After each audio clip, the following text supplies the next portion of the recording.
Alright, good morning everybody. This is Dylan with the Year Zero Report, and this is going to be your daily brief for September 21st, 2022. We did not have a daily brief yesterday. I wanted to do it live on Rumble, but we have to have at least 100 subscribers over on Rumble. I think we're at about 48, 49 right now. So before we get started in the daily brief, I want to ask if you guys can head over to Year Zero Report's Rumble and subscribe so we can start running these on a live stream setting. What I want to do today is go over the stories I didn't cover yesterday. We'll get that out of the way, and we're actually going to do two daily briefs today. One after the Fed FOMC meeting, which should wrap up. We should see Fed Chairman Powell press release around 2 p.m. Eastern time today. So once that gets released and he finishes his talks, I'll put together another video and we're going to go over the Fed's aims to tackle inflation, which we know is all horseshit. It's going to be the same story. You can't manage inflation, reel in inflation as you're creating inflation. And central banks' only purpose is to issue debt. And their tool to do so and achieve that over a span of a long period of time is obviously inflation. So when Fed Chairman Powell says that he has all these tools in his bag, the tools in his bag are inflation. Central banks are pretty easy to understand when you see that their sole purpose is to issue debt. Without the debt market, their system does not work. But I don't want to put too much time right now into the Fed FOMC meeting. We're going to cover that later on today anyways. So let's just hop right into some charts since we're talking about a lot of financials and economic scene this week, given the calendar on the economic calendar. So on the 10 years, let's hop right into some charts. We're going to be looking at the 10-year yields on the daily. We breached this. If you guys have been watching this as I've been saying for the last few weeks, we didn't want to get above 3.499%. Well, we got above that yesterday to make a new high. We came back down and we even tested it as support. So this is looking like it's ready to go. Now we have some descending volume. RSI is pretty blown out here. We could pull back, maybe see a pullback down to this fib level and then another bounce, or even down into the demand zone. But nonetheless, this is looking hot. The debt market wants to push further here. Let's look over at the 30-year. It's the same story over there. We breached the ceiling that we did not want to breach. Looking over at the 2-year, this caught me off today. We're above 4%. We're currently sitting at 4.01% on that 2-year.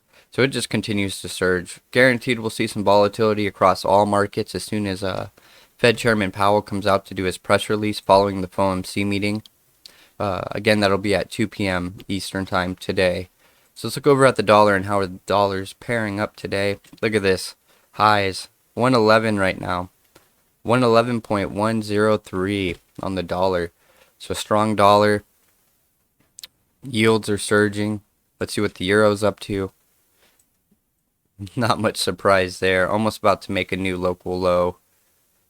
Looks like we're testing the most recent, which was on the 6th of September 2022.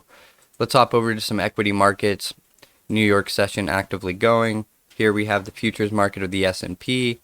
We lost that diagonal a few days back as we discussed the week prior. We're still sitting in our short on that. And we haven't been able to reclaim that 3915 Fibonacci resistance level. If we flip that into support, we can start looking and talking about longs. But given the economic calendar this week, I would not be hunting for any position like that unless you're already positioned in something, and certainly not a long at this point. But definitely expect extreme volatility today following the FOMC. Nasdaq, same story as the S&P here, right? So let's look over at Bitcoin. And we identified this range quite some time back. I don't want to spend too much time on the charts. We're going to hop into stories right after this. But we've tested the baseline, our support range low here. We've tested it once, more recently, and then again recently once more where we actually deviated just a hair below. But we want to see this level hold. Something I could see happen here if the Fed ends up coming out and doing something like 50 to 75 basis points, which would be really low for them, but not shocking since their goal isn't to get inflation under control, would be a deviation on some assets where we actually lose this support level, fake everybody out, and then after a few hours or maybe come this evening, we see markets settle down a bit and a reclaim, and overall, over the next few days, a pump up. Now, if the Fed comes out heavy with plus 75, anything above 75, or we start seeing 100, imagine 125. I can't say I've seen that on the table yet, uh, in the mainstream media at least. But if we see something like that, then we're going to see markets just pull back heavily, heavily. But volatility today. So as I said earlier, if you're not already positioned, like from a few days back, a few weeks earlier, I would not be taking a position right now, and I would wait until the dust settles from this meeting. So we've gone over the dollar. We went over everything. Yeah, let's hop into some stories. So this is shocking right off the bat, and maybe I should have opened with this just to get everybody's attention, because this is pretty dire, pretty serious here. So this is coming out of Reuters here. German producer price post. Surprise, record jump in August. So this is startling. You guys ready for this? Producer prices of industrial products increased by 45.8% on the same month last year. So year over year, we're talking about almost a half jump, guys. How are people supposed to survive this? So if we compare this on a month to month, July in 2022 rose by 7.9. Year over year, there's that 45.8%. This is getting insane. And the strongest economy within the Eurozone is going to be Germany. So if we're seeing this across producer prices, imagine how that's going to roll into the consumer price index, or consumer price inflation, and just come all the way down the system. This is startling to say the least. But it's nothing that we haven't called and warned about for the last few months.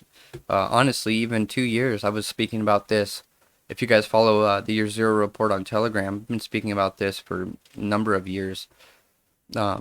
With that said, I want to get some housekeeping out of the way. You guys can find the Year Zero report on Rumble, on Bitchute, on YouTube. You can find us just about everywhere. Telegram's going to be where you're going to find more of our content. Gosh, guys, I need more coffee. I'm sure you guys are seeing I'm lagging behind right now. I usually do these post-market wrap-up time, so usually around 2 p.m. Pacific Standard Time, or even a little bit further than that. But since we missed yesterday's, I wanted to get out and get this pushed this morning so that we can focus on the FOMC later.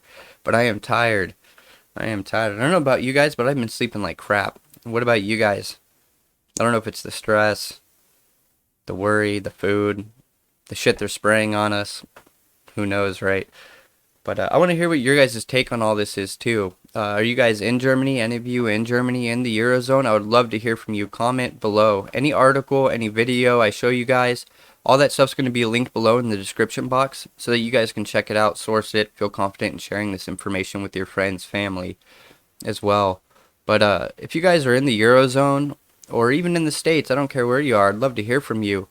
But certainly in the Eurozone would catch my interest vastly, just to hear an on-ground perspective of what you guys are dealing with. But moving on to the next story here, what I want to go into next, we're going to start talking about some weather alerts. So we're going to hop over to the Year Zero report Telegram. I just want to read a post I made yesterday to everybody.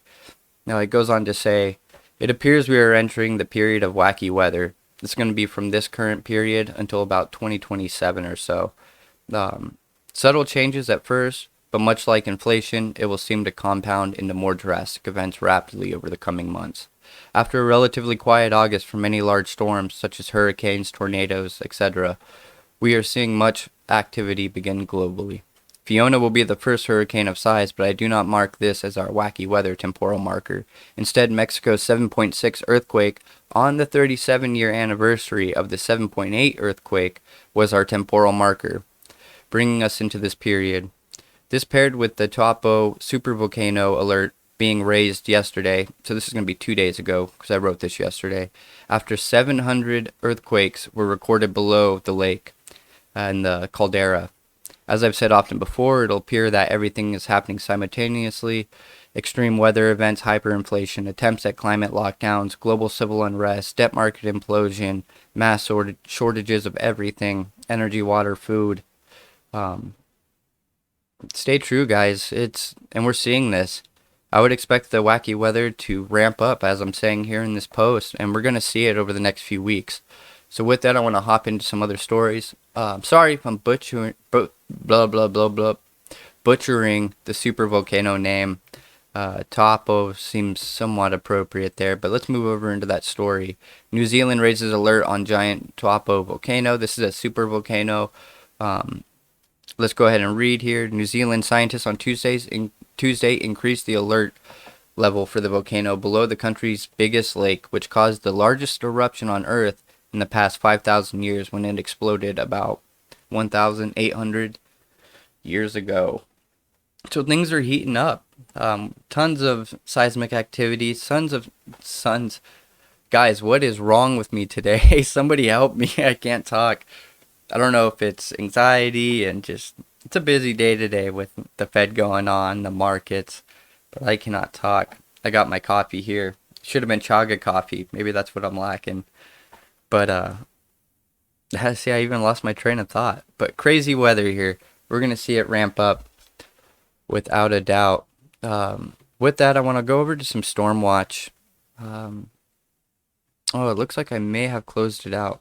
So I'll save that for the next video, but I wanted to talk about a tropical storm that's developing just below the Dominican Republic that's aiming to move up towards the Gulf of Mexico. If that does develop into a larger system, it's something that we need to be keeping an eye on, certainly in the Gulf of Mexico, surrounding Texas, Louisiana, parts like that. We'll see how that develops. As far as Fiona, it sure looks like the forecasts have wrapped it up. We saw it hit the Dominican Republic yesterday, I believe it was. If not, it was early in the morning. And then Costa Rica as well. But it seems to be wrapping up off the coast of the East Coast and moving away from the coastline there. And moving up to Nova Scotia, I believe. I wish I had pulled up the site I could show you guys. But I'll save it for the post-FOMC meeting. And we'll go over it. Actually, you know what? Screw it. We're going to do it here. We'll just get it going.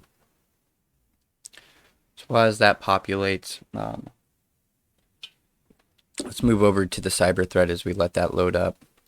So again, we're going to be getting pelted, as we have been heavily for the last about 2 weeks or so. Let this populate up. It should increase. Yeah, there it is. So it's actually not too bad today. I mean, this is pretty elevated compared to a normal level, but it's not, doesn't appear to be worse or even at about the same level of what it has been the last few days. There it is. Okay, it's starting to populate a bit more. So that seems about on par for what we've seen in the last 2 weeks. Moving over to the day ahead, electricity prices for the Eurozone. So not much volatility today. I mean, we were seeing up 66%, down 66%, all within a matter of 48 hours or such. But it seems like things are kind of simmering off here, awaiting probably the FOMC meeting today.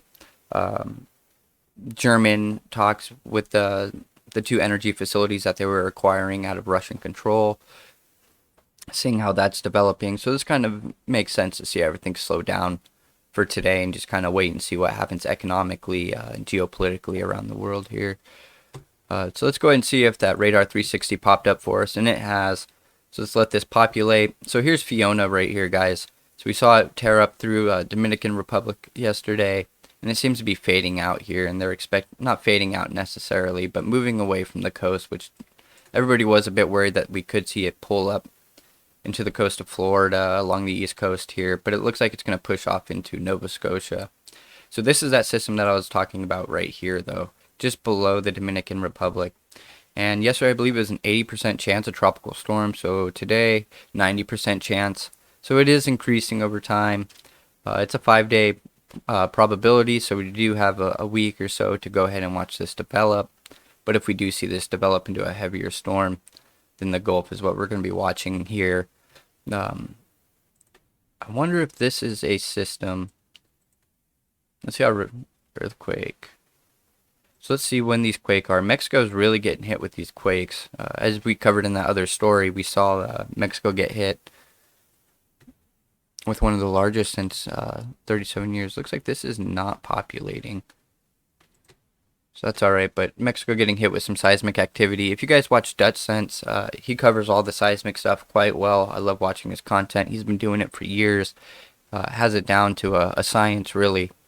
But definitely check out Dutch Sense. And if you guys are into storm watching and meteorologists, somebody I love to watch is Ryan Hall, y'all.